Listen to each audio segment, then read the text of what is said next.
राजस्थान में चल रहे सियासी घमासान में मुख्यमंत्री अशोक गहलोत ने करीब करीब जंग जीत ली है। कांग्रेस से विद्रोह करने और भाजपा की रणनीति बनाने वालों से। जीत तो जीत ही होती है, एक दिन की हो या एक सप्ताह की, समय ही किसी की हार जीत तय करता है। सवाल उठता है कि क्या समय ने यह तय कर दिया है कि पायलट हार चुके हैं? क्या समय ने जीत का सेहरा गहलोत के सिर बांध दिया है, या फिर अशोक चक्र से आगे समय का चक्र कुछ और ही कहानी गढ़ने जा रहा है? आखिर क्या है पूरा मामला? जानने के लिए देखिए पॉलिटॉक्स की एक खास रिपोर्ट। ये है टॉक्स न्यूज नेटवर्क और आप देख रहे हैं पॉलिटॉक्स, राजनीति का कच्चा चिट्ठा।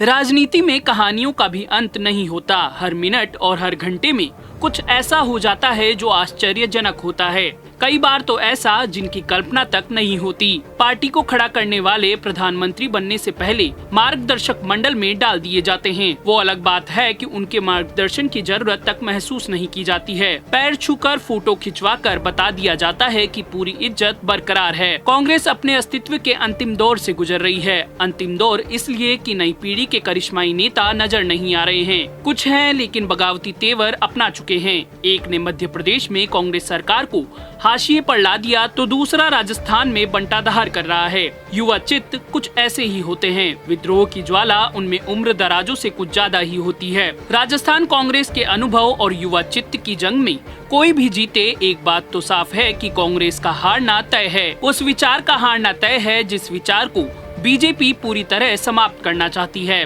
वो अलग बात है कि कहीं अशोक गहलोत या कहीं पायलट के चेहरे के नाम पर जनता ने अब तक उसे बचा कर रख रखा है।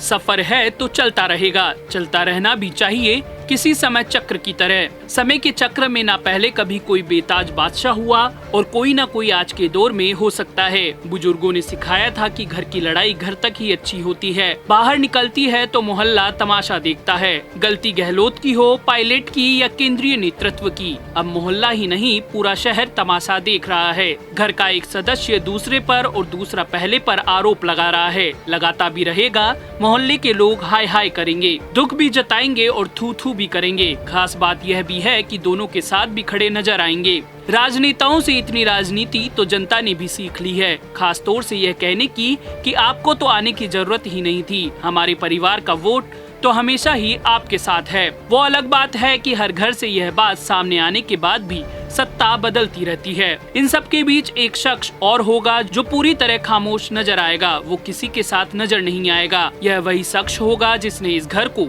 तमाशी की आग में दोनों का विश्वास पात्र होकर फूका होगा। यह बारीकी तो राजनीति का अहम नियम बन चुकी है। दो लोगों के बीच संघर्ष को अंतिम स्थिति तक लाओ, तब तक यही कहते रहो कि ये इन दोनों की आपसी लड़ाई है, फिर अपने फायदे के लिए तुरंत किसी एक के साथ खड़े हो जाओ, यह कहकर कि यह जो लोकतंत्र के लिए जरूरी है। लोकतंत्र यानी जनता, जो कभी नहीं कहता कि यह तो राजनीति के लिए जरूरी है। राजनीति मतलब खुद। कांग्रेस में ना तो ज्योतिरादित्य का दम घुट रहा था और न ही सचिन पायलट का। महत्वाकांक्षाएं पूरी नहीं हो पा रही थी। खुद के गांव-गांव में दिए 5 साल तो नजर आ रहे हैं, लेकिन जिन्होंने जिंदगी के 30 से 40 साल दे दिए वो नहीं दिख रहे। फिर भी इन बातों को कोई तराजू नहीं जिसमें तोल कर किसी के योगदान की बात की जा सके। आने वाला कुछ समय तय करेगा, क्योंकि जो भी तय करता है वो समय ही करता है। मुख्यमंत्री गहलोत और सचिन पायलट के बीच चल रहे सियासी घमासान का नतीजा जो भी आएगा वो जल्द सबके सामने होगा। लेकिन यह कुचक्र जो चल पड़ा है कांग्रेस में बगावत का,